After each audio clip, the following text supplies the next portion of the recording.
All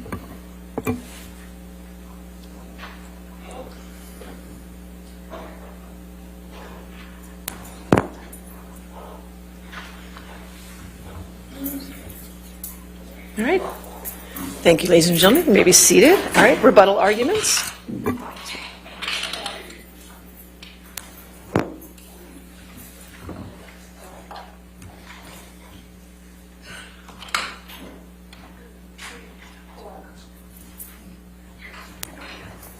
Hello?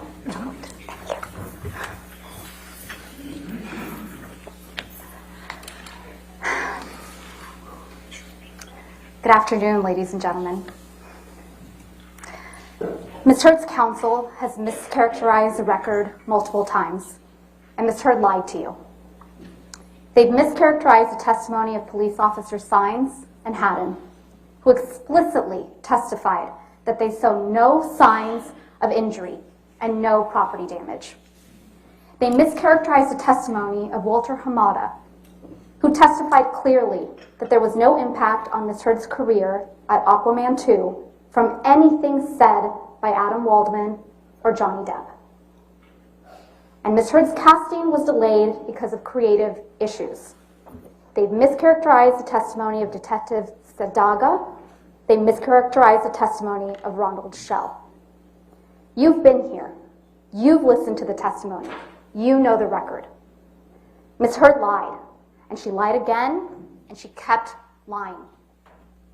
She lied 6 years ago on May 27th, 2016, when she walked into court in Los Angeles to publicly accuse Mr. Depp of abuse for the first time. She lied again when she told the world over and over again that she donated all of the $7 million divorce settlement to charity. You heard the evidence about what she donated, and you watched her. You watched her try to save her lie about that broken promise with more lies on this stand in this courtroom. She lied again when she told the world in her op-ed on December 18th, 2018, that she was a public figure representing domestic abuse, painting herself as a representative of abuse survivors everywhere, and painting Mr. Depp as a representative of perpetrators. She's come too far. She can't back down. She's lied too many times to too many people. So when Mr. Depp finally decided to fight to clear his name by filing this lawsuit, Ms. Heard responded by making up more and more stories of more and more extreme abuse. She came up with a new accusation that Mr. Depp had raped her with a bottle in Australia. And she keeps making new claims up even now. At this trial, for the very first time, she claimed that she had been sexually assaulted the night of her 30th birthday, even though she had testified repeatedly about her birthday prior and never mentioned it. And at this trial, she also claimed for the very first time that Mr. Depp was hitting her all the time during the first year of their relationship, even though this first year, she had testified previously, was magic and bliss, with absolutely no violence. Her story is a constantly moving target. It never stays the same. Mr. Depp owns his mistake. He owns all of them. You saw him do it on the stand in a raw and powerful way. But in this trial, Ms. Heard has been confronted with her lies and the damage she has caused, and she cannot take any responsibility for what she has done. And you've seen the story, her story, it doesn't hold up. You've watched her performance on the stand. You saw her get caught in lie after lie. The time has come for those lies to come to an end. The time has come for you, the jury, to decide the truth. I started this trial giving you an opening statement, and I said to you that words matter. And this case is about Ms. Heard's words, the words she published in an op-ed about Mr. Depp. Ms. Heard and her attorneys have talked a lot about this, in this trial about the First Amendment. They've talked about the importance of free speech, and we agree. I'm a lawyer. Of course I agree with that. But the First Amendment doesn't protect lies that hurt and defame people. And there's a difference. Ms. Heard has no right to tell the world that Mr. Depp physically or sexually assaulted her. when that isn't true. That's not protected speech. Our U.S. Constitution doesn't protect that speech. And it is a core value of American society that you are innocent until proven guilty. There is a presumption of innocence in this country. A person's life cannot and should not be destroyed by a baseless charge and no opportunity to defend yourself. That's why Mr. Depp had to bring this claim. Ms. Heard was never going to stop calling him an abuser. The only way to clear his name was to stand up in this court, where both sides are bound by the same rules of American law. A jury would be tasked, you, ladies and gentlemen, would be tasked with deciding once and for all Ms. Heard's lies could be exposed in a fair and impartial process. When Mr. Depp sued her, Ms. Heard apparently decided she needed to sue him back. And because there were no statements made by Mr. Depp on which she could base a claim, she sued him based on statements made by one of his lawyers, Adam Waldman, calling Ms. Heard's accusations of abuse a hoax. Make no mistake, though, they are a hoax. Ms. Heard made up claims of abuse, and then she gave a performance where she passionately repeated those made-up claims of abuse on the stand in front of each of you. But ask yourselves, who's really the one alleging a hoax here? Who wants you to believe that everyone else is lying, committing perjury? Ms. Heard needs you to believe that all the people who showed up in this courtroom to testify on behalf of Mr. Depp, they're all lying. She needs you to believe that the witnesses you heard from, including security professionals, former cops, medical professionals, and police officers, they're all lying, covering up for Mr. Depp. She's asking you to believe that she's the one telling the truth and that the rest of the people in Mr. Depp's life are all part of a conspiracy of silence. This case is not just about whether you believe Mr. Depp or you believe Ms. Heard. This case is about whether you believe Ms. Heard or whether you believe Mr. Depp, Christy Dombrowski, who, yes, is here, supporting her brother. Isaac Baruch, who wept in front of the world. Keenan Wyatt, who doesn't work for Mr. Depp. Sean Betts, a former LA Sheriff's Department. Malcolm Connolly, he worked in the prisons in the UK. Starling Jenkins, a former US Marine. Travis McGivern, also another former police officer. Ben King, he worked for the Queen of England. David Kipper, Dr. David Kipper, Ms. Heard's doctor, and yes, Mr. Depp's doctor. Debbie Lloyd, a nurse. Aaron Filati, Ms. Heard's personal nurse. Officer Sines, an LA police officer with training in domestic violence. Officer Haddon, her understudy, yes, in his first week, studying to pick up on these signs of domestic abuse. Officer Gatlin, Brandon Patterson, who worked at Eastern Columbia Building. Kate James, Ms. Heard's former personal assistant. Tara Roberts. Alejandro Romero. He took his deposition from his car because he had to go to work, but it didn't stop him from telling the truth. Edward White, Mr. Depp's business manager. Laura Wasser, one of the most famous divorce lawyers in California. Morgan Knight. Beverly Leonard. Morgan Tremaine. And Kate Moss. And all the other witnesses whose stories support Mr. Depp's description of what took place. These people have nothing to gain by coming forward. They have everything to lose. You have seen Mr. Waldman's statements and evidence in this case. When you look at them, you can tell that the key point Mr. Waldman was making in each of these statements was simply that Ms. Heard's accusations against Mr. Depp were lies. That's why he talks about an abuse hoax. Now, Ms. Heard has the burden of proof of proving that Mr. Waldman's statements are false. And that means that Ms. Heard has to do more than prove that Mr. Waldman got some details wrong. She has to prove that Mr. Waldman's statements are false in their essential meaning. In other words, she has to prove that her abuse claims are not a hoax.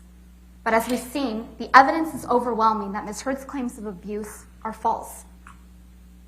we should also spend a bit of time talking about actual malice.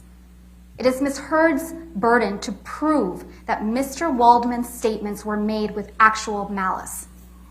And actual malice means knowledge that the statements were false or reckless, and that's an important word, reckless disregard for the truth. But here, there is clear evidence that Mr. Waldman genuinely believed that Ms. Heard had committed a hoax. You watched him give the testimony by deposition in this case. He testified about the evidence he found persuasive, the numerous witnesses and the sworn depositions of the police officers who went to the penthouses that night and again saw no injuries. There is no evidence in this record, none, that Mr. Waldman acted with actual malice. He believed Mr. Depp. He believed the record. It's also important to understand that because Mr. Waldman's statements were not made by Mr. Depp, Ms. Heard needs to prove that Mr. Waldman was acting as Mr. Depp's agent. And within the scope of that agency, within the scope of the agency of the employment, when he made the statements, Mr. Waldman is a lawyer. Ms. Heard has not presented evidence that making those statements was part of Mr. Waldman's responsibilities as Mr. Depp's lawyer. There's nothing in the record. Ms. Heard is also claiming to be suffering from PTSD and claims that she has something to do with Mr. Waldman's statements. Ms. Heard wants you to believe that she suffers from PTSD because Mr. Depp purportedly abused her. But as usual, Ms. Heard is not telling the truth. As you heard from Dr. Shannon Curry, Ms. Heard does not have PTSD, and she does not act like a person with PTSD. Ms. Heard is an actress in a major film, involved in sommelier training. She just had a baby. Dr. Curry also found that Ms. Heard attempted to grossly exaggerate her symptoms during testing, which is a sign of malingering, or said differently, of Ms. Heard lying. Ms. Heard hired Dr. Don Hughes to help her with this narrative. Dr. Hughes did not catch Ms. Heard's exaggeration during testing because Dr. Hughes used an improper malingering screen test. She wasn't going to find it. One that is meant to identify an examinee's attempt to fake a severe mental illness or psychosis, not PTSD. Dr. Hughes diagnosed Ms. Heard with PTSD without administering the gold standard diagnostic test used for PTSD. She diagnosed her, think about that, she diagnosed her with PTSD before administering the test she admitted was the gold standard. 2 years after diagnosing Ms. Heard with PTSD, and curiously, shortly after Dr. Curry administered the gold standard diagnostic test in her evaluation of Ms. Heard, but before it was disclosed, Dr. Hughes decided to administer the gold standard. Finally. Nevertheless, even after Dr. Hughes used the proper test, there were a number of deficiencies in her administration of that test. You saw them, including her failure to even follow the instructions that render her diagnoses unreliable. Ms. Heard's claim for monetary damages related to Mr. Waldman's statements, frankly, it's a fantasy. Ms. Heard speculates wildly that she has somehow been damaged by Mr. Waldman's statements. But in reality, Ms. Heard has not shown any damage at all that was because of or by Mr. Waldman's statements. There is evidence of a mountain of negative press coverage about Ms. Heard, including press reports about her defecating in Mr. Depp's bed, cutting off his finger, and putting out a cigarette on his face. But none of that has anything to do with Mr. Waldman's statements. And Ms. Heard has presented no evidence, none, of any film or other project that she has lost because of the statements. In fact, you heard from Warner Brothers president, Walter Hamada, who explained that Ms. Heard suffered no loss, none. No loss of compensation or other adverse effect on her major film, Aquaman 2. You heard it straight from him. Ms. Heard's expert, Catherine Arnold, testified, but for the statements from Mr. Waldman, Ms. Heard would be much more successful in her career. To form this opinion, Ms. Arnold compares Ms. Heard to actors such as Jason Momoa, the actual Aquaman, Chris Pine, Gal Gadot, and Zendaya. But as Richard Marx, who does deals every day, that's his job, not testifying here for a paycheck, does deals in Hollywood, and Doug Banya both testified that these actors are simply not comparable to Ms. Heard. After all, Jason Momoa, he was Aquaman. Chris Pine, he was Captain Kirk.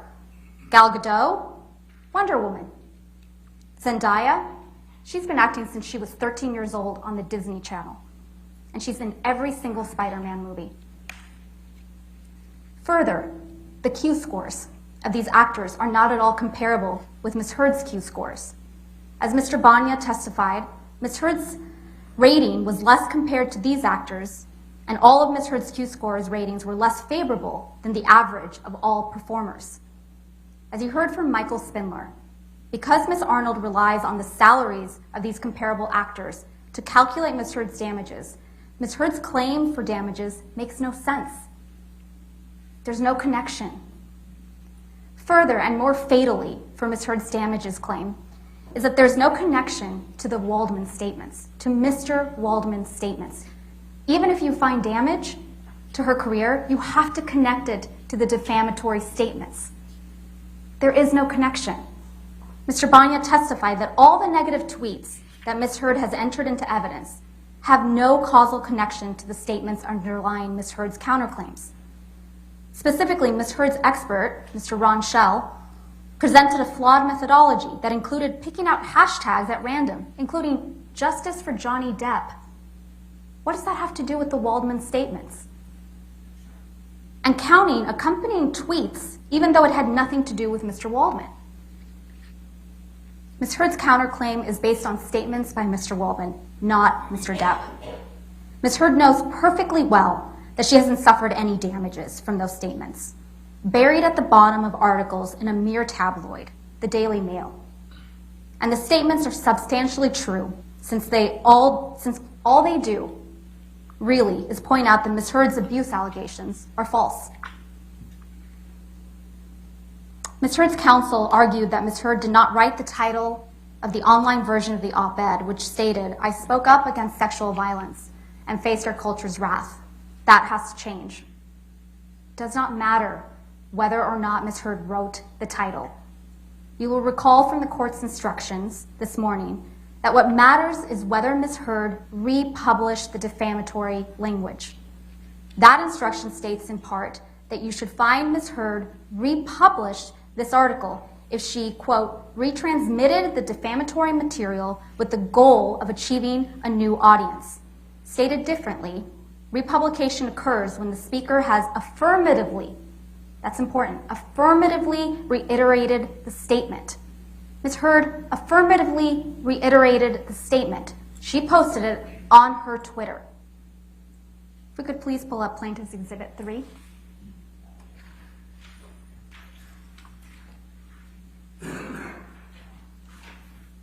This is the tweet Ms. Heard sent. She retweeted the Washington Post tweet to a new audience, her own Twitter followers. And she affirmatively reiterated the statement by proudly declaring, "Today I published this op-ed in the Washington Post." She didn't quibble with the title. She said proudly, "Today I published this op-ed in the Washington Post." The title of the op-ed was prominently displayed in the tweet. That is enough for you, members of the jury, to find that Ms. Heard republished the title of the op-ed and adopted the statement as her own. She can and should be held liable and responsible for that statement. Ms. Heard tries to make something out of the fact that Mr. Waldman reported her to law enforcement in Los Angeles for perjury after her allegations of abuse were made against Mr. Depp. But I'll submit to you that all this proves is that Mr. Waldman believes Ms. Heard has committed perjury. Mr. Ronborn argued that the lack of supporting evidence for Ms. Heard's allegations of horrendous, constant abuse is somehow not something to be considered, that it is shameful for you to consider the fact that she didn't document all the terrible injuries that she claims to have suffered. That is a twisted argument. First, you know, because you have seen and listened to Ms. Heard in action, that Ms. Heard is a woman who's documenting things throughout their relationship. And it is instructive that the things she chose to document had nothing to do with violence. She documented Mr. Depp sleeping. She documented lines of cocaine, featuring prominently Mr. Depp's loan-out company or production company, Infinitum. Stage photographs, that's what she documented. Mr. Rottenborn's entire argument assumes that Mr. Depp, a man, should be disbelieved because despite the fact that Ms. Heard can't support her accusations with actual evidence. What we have put to you, the jury, is not that because Ms. Heard didn't take enough pictures or tell people about abuse that it didn't happen. What we have put to you is that given how brutal and constant the abuse Ms. Heard claims, she would have had serious injuries. That's a fact. She would have had serious injuries that would have been observable in the pictures we looked at and by the witnesses we heard from, and would have required medical attention. That's it. Ms. Heard testifies to injuries that multiple people didn't see. What you have in the end is Ms. Heard's word. Do you trust it? We are not here because Ms. Heard told the world Mr. Depp was verbally abusive. This is not about the words used by Mr. Depp. We are here because Ms. Heard told the world that Mr. Depp was physically and sexually abusive. That's what Ms. Heard was saying in the op-ed. On May 27th, exactly 6 years ago today, 2016, Ms. Heard walked into court with a mark on her face to tell the world that her husband was abusive. She renewed that falsehood in her op-ed, describing herself as a public figure representing domestic abuse. And she published the op-ed, including the title, claiming that she spoke up against sexual violence. Everyone knew who she was talking about when she used those words. She was alleging physical and sexual abuse. She was not alleging emotional or psychological abuse. She was alleging physical and sexual abuse. Ms. Heard cannot run away from her own allegations now.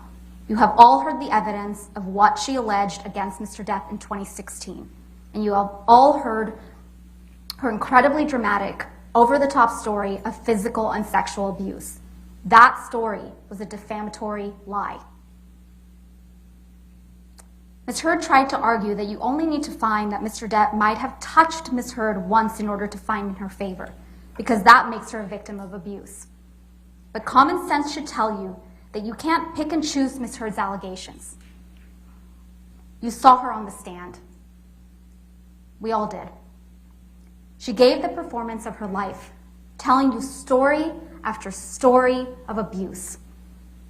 And not just any abuse, but extravagant, over-the-top allegations of abuse that would be truly brutal, horrific, if true. You either believe all of it, or you believe none of it. Either she's telling the truth, including in her most extreme allegations, or she's lying. Either she was raped by a bottle, or she's the sort of person who would get on the stand in this courtroom and lie to you and the world about being raped.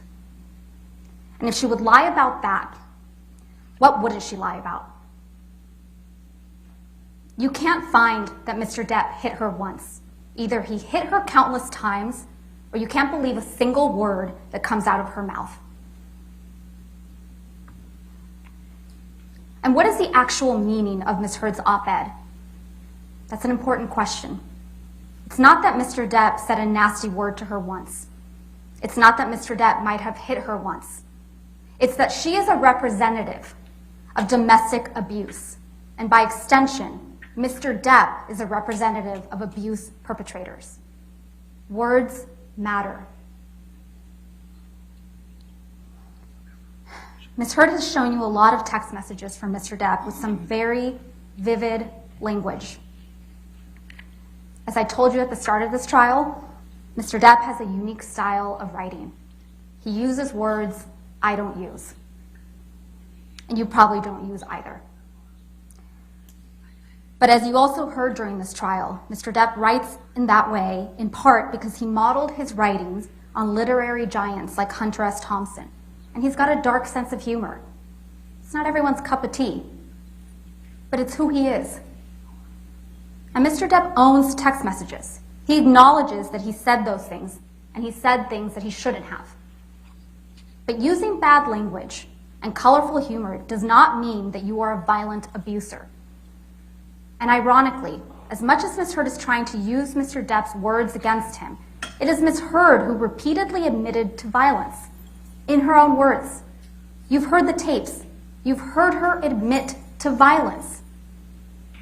Ms. Heard can try to distract you with text messages showing that Mr. Depp uses bad language and has a dark sense of humor. But none of that, I submit to you, ladies and gentlemen, none of that is evidence of abuse. Hitting your husband is evidence of abuse.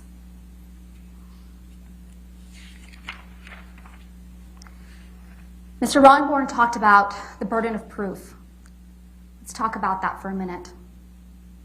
Mr. Depp only has to show that it is more likely than not, that the statements in the op-ed are false, that it is more likely than not that they have a defamatory implication, that it is more likely than not that Ms. Heard designed and intended the statements to refer to Mr. Depp.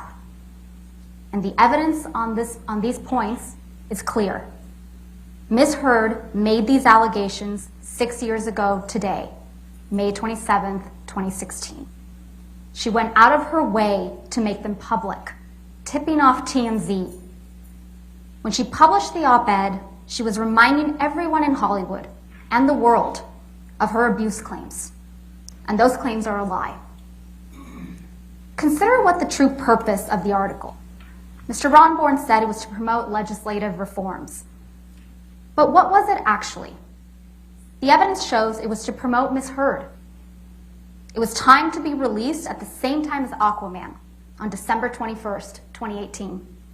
And it was timed to coincide with her announcement of her ambassadorship at the ACLU for women's rights. That's not a coincidence. It was designed that way. That was not a statement about legislative reforms. This was about burnishing Ms. Heard's reputation at the expense of Mr. Depp's. It was about Ms. Heard continuing to portray herself as a heroic survivor of abuse. And on the question of actual malice, that just means whether or not Ms. Heard knew the allegations were false. Ms. Heard knows perfectly well that she wasn't abused. She has direct knowledge of that. She was in that relationship. So actual malice is easily established. You may have noticed that no one showed up for Ms. Heard in this courtroom other than her sister. Every other witness who traveled to Virginia for her was a paid expert. This is a woman who burns bridges. Her close friends don't show up for her. Mr. Rottenborn tried to discredit Mr. Depp's witnesses by suggesting they're all on Mr. Depp's payroll. So he doubled down on the hoax theory, that everyone's just lying. First of all, it's not even true Keenan Wyatt is on his payroll. Ben King isn't on his payroll. Officer Melissa Sines isn't on his payroll. Morgan Tremaine isn't on his payroll. Officer Tyler Haddon, he's not on his payroll. Beverly Leonard, Alejandro Romero, Brandon Patterson, Morgan Knight, none of those people are on his payroll. And Kate Moss is most definitely not on Mr. Depp's payroll. Ms. Heard wants you to believe that all these people are lying. Let's talk about the Boston plane. Ms. Heard wants you to believe that the recording you heard is from the Boston plane flight. But that's quite telling. What did Ms. Heard capture of this supposed rampage? Mr. Depp moaning in distress? That's what she chose to record. What sort of person records something like that? What sort of person takes pictures of their husband or boyfriend or fiance who's struggling with sobriety nodding off with ice cream dripping down his leg, his hand in his pocket, or asleep on the ground. What sort of person does that? Definitely not someone that's afraid of him. And Ms. Heard's attorney told a story of May 21 that was completely, utterly inconsistent with the testimonies of Officers Sines and Haddon, who testified clearly that they saw no signs of injury, no sign of property damage. And she told a story about how Officer Sadanaga's testimony was also wrong. She testified that the report was only required in case of a crime. Ms. Heard's attorneys tried to tell you that Mr. Depp apologized on May 22nd because he had hit Ms. Heard. Mr. Depp didn't apologize to Ms. Heard on May 22nd for hitting her. He apologized because he was leaving Ms. Heard. And this was a woman that, in spite of all her violence and all her rage, Mr. Depp, he loved her. He had been with her for years. Of course he apologized when he finally broke it off. Ms. Bredehoff also tried to tell you that Ms. Heard did everything in her power to keep the authorities away and to not get Mr. Depp in trouble on May 21st, 2016. Take a minute and think back to what Ms. Heard did 6 days later, 6 years ago today. She walked into court with a visible mark on her face, not wearing makeup that day. She tipped off TMZ, she made it public, and she showed up on the cover of People magazine with a mark on her face. Was that protecting Mr. Depp? Or was she trying to destroy him?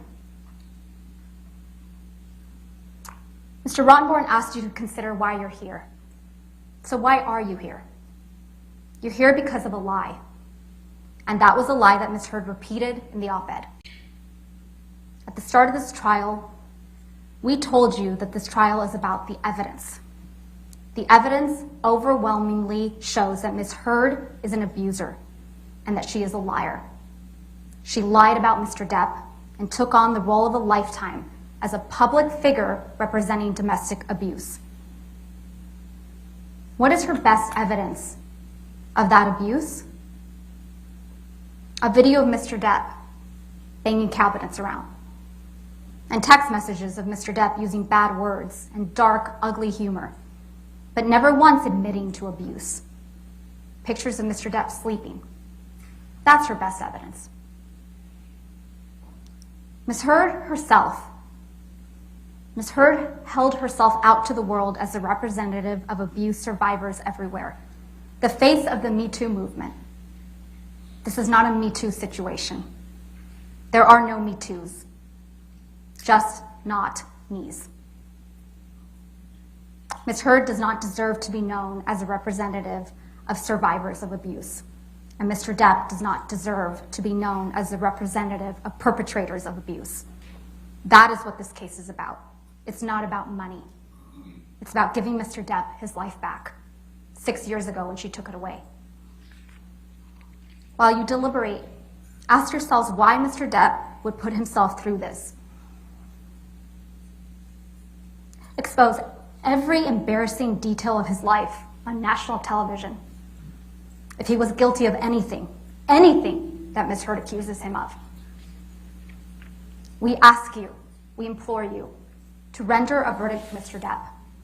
We ask you to set the record straight, that he is not the abuser she described, and that she is not the heroic survivor she portrayed.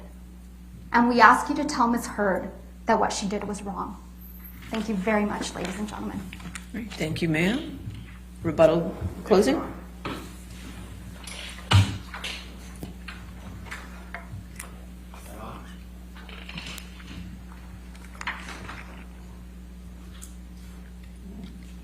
How about that? Yes. Thank you.